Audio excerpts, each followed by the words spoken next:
I don't know about you guys, but I've had enough of elephants and donkeys. I think they have made a pretty big mess, and it's going to take a bigger bucket than this to clean it up.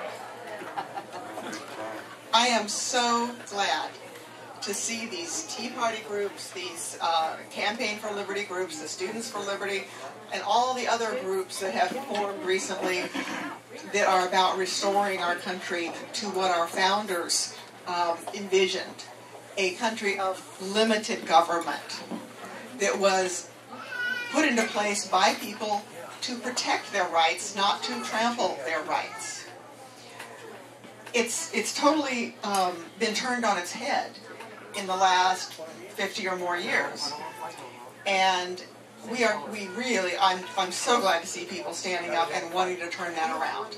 You know, I've been a libertarian since the early 70s when the party started in '72, and we've been working hard to bring that message of small government, fiscal responsibility, a constitutional government, you know, to people all over the country. But we've at times felt like we were, you know, wandering in the wilderness alone.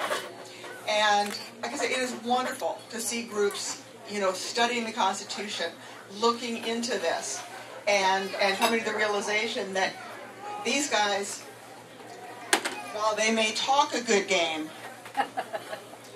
when they're in office, they generally do the opposite of what they say. The other faction likes to tell you they stand up for your economic rights, and they don't really come through.